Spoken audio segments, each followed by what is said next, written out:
Have you ever felt a creative spark? You get an idea, inspiration to create something new, an idea that keeps popping up in your mind or it nags at you, almost like it's meant for you. And when you go for it, you dive in and revel in the ideas. The possibilities occupy your mind day and night. You're excited about something like you haven't been in a long time. It feels so right. And you catch a flow state where you get to ride the waves of passion, ideas, exploration, and possibilities for your life. It's the honeymoon period of any relationship, except this you get to do all on your own, if you want to. It's your baby, your masterpiece, yours alone, and it feels so good. For some of us, big, beautiful ideas that spark deep inspiration only come along once in a great while. I'm talking about the kind your soul needs to follow. In order to be creative, you need time to think, get inspired, and dream. And many of our lives just don't leave much room for that. We move through cycles of building and becoming, followed by confusion, boredom, and disarray. Then we rinse and repeat. We want to follow the passion and drive of our youth again. Where did that young girl with so many hopes and dreams go? Why does our success, our current life, suddenly feel so hollow? As we achieve a lot of the goals we set out to accomplish, life can seem repetitive, boring, meaningless. The sheen wears off. Like, is this really it for me? We hope to be inspired to do something big, new, and interesting. But when we feel inspired to do something new, we stuff down our ideas. I'm too old, or it's too hard. I've built too much in my career to jump ship now. I can't. Well, what if I told you that you could turn that creative spark into a fiery new life? You can add excitement and creativity to your life at any time, as long as you really want it. If you want to take a creative spark and turn it into a side hustle, a business, passion project, or new lifestyle, this episode is for you.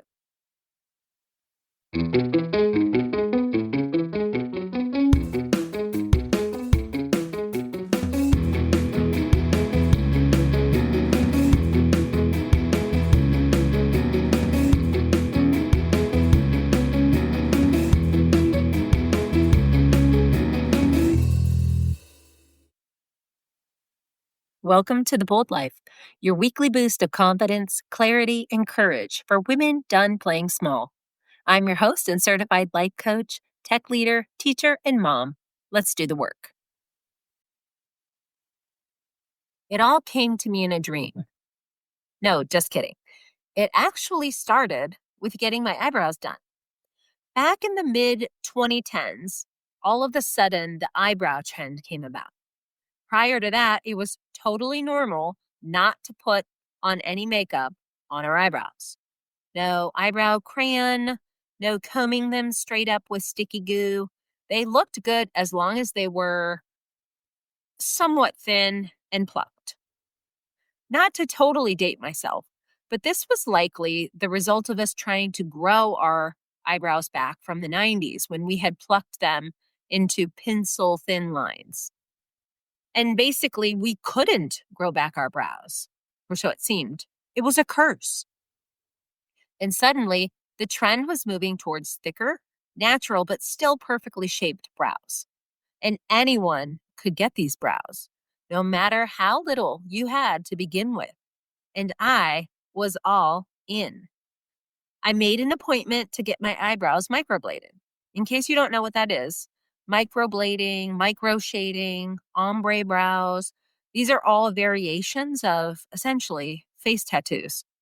You lie on a table, the artist redesigns your shape, and then uses a tiny blade of anywhere between 1 and 16 needles to create either tattooed strokes or fine points to fill in your eyebrows. It then goes through a hideous healing process. The tattoo gets really big and dark, like Angry Bird brows, big and dark. Then it awkwardly and unevenly flakes off over the course of about a week to 10 days. And then over the course of the next 4 to 6 weeks, when your skin cells turn over, the color comes back to a reasonable strength and boom, amazing, perfect eyebrows. Well, it didn't take me 4 to 6 weeks of waiting for my new brows to return to fully get a creative spark. I got this immediately. I was fascinated with this process on day one. After my appointment, I told everyone, look, someone has to do this for a business. The results were so amazing. It was life-changing. The artistry was so amazing. The concept was so unique, yet it also had become a super trend on social media and in real life. What could be a better business idea right now, I thought. Was there a friend who needed a gig? Like, who needs a job? I thought of several who might be interested, but I was appalled to find that none of my friends wanted to immediately take on this idea and bring it to fruition. But the reality is that one man's treasure is another man's trash. You simply cannot transfer a creative spark from one person to the next. A creative spark comes from within. When nobody seemed to be biting on this new amazing opportunity, I mulled it over, questioning why. And it slowly came to me. I should do it. Well, at the time, I had a full-time job in med tech, and I also had a toddler baby boy. I was a single mom with custody the majority of the time. Doggy mama of one additional. And so I was the default in my own life, you could say, head of household. And I was real busy and was spending more money than I was earning at the time. Some might say that starting a new craft and business might be next to impossible under these circumstances. Oh, but not me. I felt the passion, and something within my body and mind just knew that I had to follow this spark, my intuition. So it was a constant buzz of ideas pushed forward by leaning in, writing goals, plans, strategy, ideas, what ifs, how could I's, researching all of the best training opportunities, getting started on a company name, logo, branding, platform ideas, marketing, concepts to spin into content. It was fun and it was exciting and something I could do just for me in a time where it felt like I was doing everything for literally everyone else. So I found a weekend training and I paid a couple of $1,000s to attend. I mean, I was in a tough spot at the time. I had a well-paying job, considering that a few years earlier I had moved from teaching high school to education in the tech field. But I was paying a lot for daycare, like insane amounts, and a lot for rent in the San Francisco Bay Area, one of the priciest areas of the nation. I was not rolling in extra funds. So this side business had the potential to really help my situation. I was able to leverage my primary income to feed this new dream. And when I say leverage, I mean I dug to the bottom of the purse. I had to take a chance on me if I wanted to see a different future for myself. And even if it didn't work out, even if it wasn't going to work out, I would have some really good learnings from it. I was sure. I had recently read some of the Rich Dad, Poor Dad books by Robert Kiyosaki. The one I was reading at the time was called Cash Quadrant. A couple key takeaways for me were, first, that there are 4 quadrants for making money. 1, you're working for a business or so employment. 2 is building a small business or solo business. 3 is building a business system or a company. And then 4 is investing. So I thought, how amazing would it be to diversify my income, making money in all 4 quadrants? That seems like the goal. So this was my opportunity to start doing that. The second takeaway was that many people believe that starting a business and failing is a failure of who they are. like not coming out perfect on the first try is some kind of lifelong stain on their capabilities. Well, Robert Kiyosaki teaches that it's through such business failures that we learn and create future successes. Failing leads to better ideas, learning, possibly more failures, but you fail up and eventually you will find success. So, in other words, you can't find business success without trying and failing at some point, likely, or you'll never go anywhere. As I began my journey into a creative business, this was so comforting to me. Totally made sense, and it gave me the permission to fail.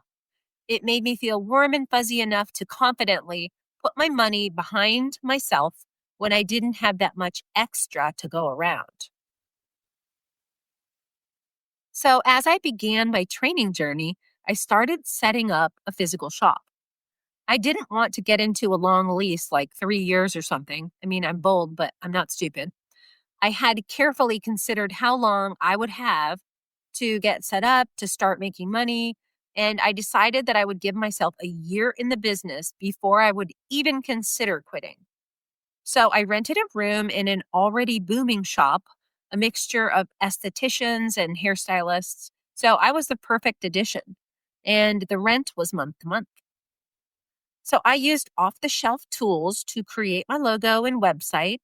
So many tools out there are so easy to use and learn for new creatives, like Canva for photo editing and making layouts, GoDaddy for website templates and hosting, Acuity scheduling for taking appointments, and Square for payments. These are just a few basics that I use to get going, but there's tons out there.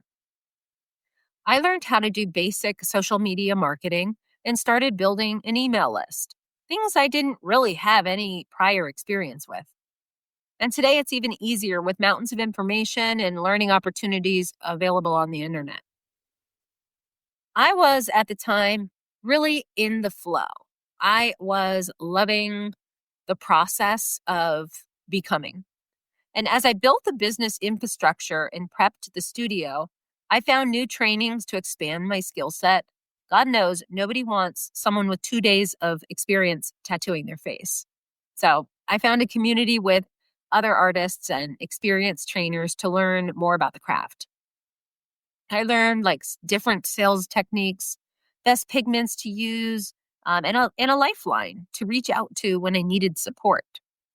In a few months, I was up and running with clients and truly enjoying the side business and new person I was becoming. When I told people that I was a tattoo artist, they couldn't believe it. And I enjoyed upending their assumptions about who I am as much as I enjoyed upending my own expectations about who I was. Becoming an artist and business owner actually paid for my work in a totally new field took major thought work. I had to be able to believe that someone like me was capable of becoming someone new.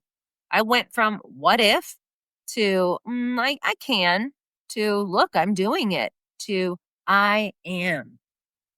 I felt all of the fears like, what if I was terrible? What if no one wanted to work with me? What if I failed to make any money at all? But so what? Everybody has fears about doing new things. I was able to acknowledge that my fears had a lot to do with my thoughts of lack, like lack of skills, lack of money, lack of time. I noticed that these thoughts were driving me, and I had to look at the negativity behind them. I had to look them in the face and shift towards positive thinking. What if I could become good? What if I could get a ton of clients? What if I could make a ton of money? That allowed me to see what was possible for me. For many people wanting to make a shift in their lives, it's the negative thinking about their own capabilities and identity that hold them back from learning, growing, and becoming. A fixed mindset does just that. It fixes you in place under the burdens of your own, literally self-imposed limitations. You're putting yourself in your own jail.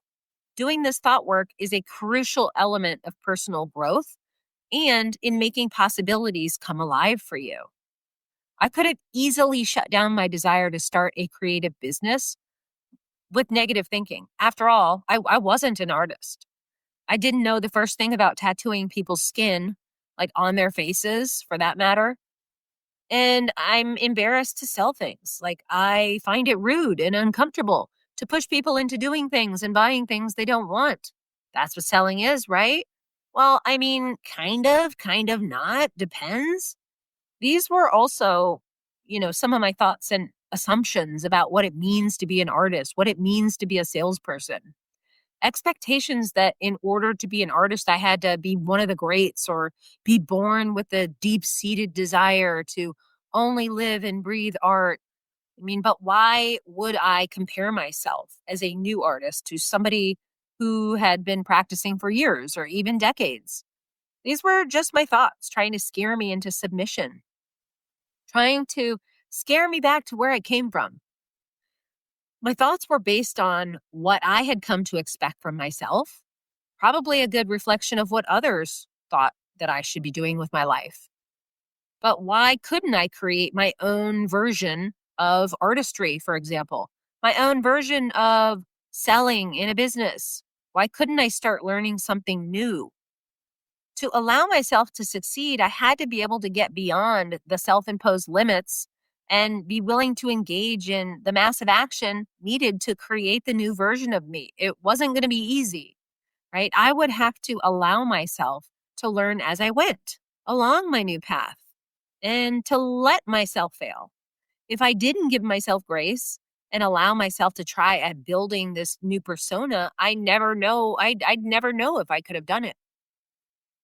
Today, we see so many experts on social media telling us that they have the secret formula for success, right? Especially for building businesses. Like, you should only do organic marketing, or you have to be on all the socials, or only do person to person marketing, or only sell packages, or do discovery calls, or don't do discovery calls. The truth is that there are many, many, many ways of growing a successful business. And the only way you're going to find out what works for you is if you give something a try. Like, start somewhere and decide what works best for you. Through this work, I really wanted to embrace authenticity. I didn't want to become somebody else. Really wanted to become a future version of me, a better version, but still me. And following your creative spark is not just another way for you to take your idea and then kill it by doing what everyone else is doing, the way they're doing it. In learning my new craft, I consumed a ton of information, sure, to find out about different styles of work, business models, sales techniques, and came up with my own sort of natural version of doing business that felt right to me. I found my market positioning through some of this work, right? I knew that I was a person that you came to if you wanted a natural look, not those huge Instagram brows. Like, I didn't feel comfortable or good about giving everyone the same big, bold kind of stamp of a brow, especially if they didn't want that. I wanted to serve by helping women and men feel their best. I developed my own sales technique. I wasn't going to be a hard sell person like ever. I wanted to consult and educate people about what their options were, but I wanted to serve only clients who were ready to make a change. So that's just what I did, and it made it a lot easier. I stayed authentic to what felt good and right for me. Sure, I could have skirted around my own ethics and learned to drive hard sales, but that didn't align with my goals in having this business at all. I mean, maybe over time, if I had continued this business until today, right, I would have come to embrace different methods for sales, business, developed my artistic talent even further. And that too, that would have been my prerogative. But becoming was not a straight shot to stardom. It was a spiral up of challenges, skills, problems, solutions, wins, fear, surprise, and rewards. Change is supposed to look messy. It's not linear because we are in the habit of letting go of some of our core beliefs, our habits, expectations, and we're replacing them with brand new beliefs, new habits, new expectations. It takes time. Building a new business and sense of self doesn't and should not happen overnight. So don't expect yourself to have overnight results. It's important to really understand your why when making a bold change. I felt a strong pull towards this particular art, and I really wanted to bring it to the world. I also wanted more money and to engage in creative work I wasn't feeling in my day job. I'd always been shuffled down the hallway towards a secure, stable job in the workforce. So I never really even considered starting my own business. I felt like I didn't know how to do it. While I had in fact struggled with following my passions versus a more traditional route all the way through my twists and turns I call college, it seems my inner desires were not squelchable. Somewhere in there, I was an artist and it wanted to come out. Many of us find these urges for a different type of life that come up, then we squelch them down, and then they still keep popping up, and then we knock them down, thinking, I can't do that. What would people think? I could never make a living at that. Well, in fact, we can. By following the creative spark, despite all of the business of getting paid, I found real artistic enjoyment. It was working like it was a hobby and making money like it was a business. I loved methodically practicing the stroke patterns, learning a detailed craft. In the sessions, I found it almost meditative in the hours I would spend working so closely with people, especially when I added scalp tattooing to my repertoire. But that's a whole nother story. So I found care and communication with others. I now understand how hairstylists say that sometimes they feel like therapists. I spent time with people who were looking to solve the problem of hair loss and lack of confidence in their appearance. And they would be very vulnerable in their discussions about how they felt. So being able to help those people find confidence and a little bit of peace felt like a worthy accomplishment. So wholesome, so wholesome. I found that I'm great at selling to people who want to be sold. I learned to become confident in my consultative education approach to sales. I leveraged my desire to help people who really wanted to be helped, and that felt good and right to me. This journey brought me so many things that I'd been looking for: creativity, serving others, connection, new skills, and confidence to keep growing, learning, and taking bolder leaps in my life. New beginnings don't have to be stressful. You don't have to be perfect or totally prepared before you make a change. Learn along the way. A new beginning doesn't have to be the end of a job or all of your old ways. You get to choose the pace and timing for growth. You get to decide what you bring along and what you leave behind on your journey. Transitioning, total transformation can feel slow. In fact, the biggest changes should take time. So ease in. Do it right. Move through your fears. Give yourself some grace. Focus on doing thought work. Revel in the journey rather than trying to get to some imaginary ending. Because what is the end anyway? Well, it's a jumping off to a new beginning. What creative spark have you been feeling and ignored? Maybe you are being called to turn a hobby into a small business, or maybe you've been wanting to start a hobby just for hobby's sake. Take a look at what's stopping you.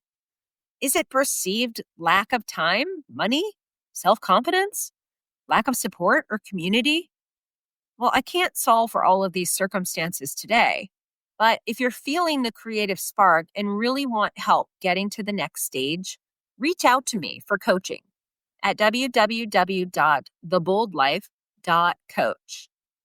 I guide people who are committed to making a big change, people who want to be sold, but are having trouble managing their mindsets through the massive action needed to achieve the results they want.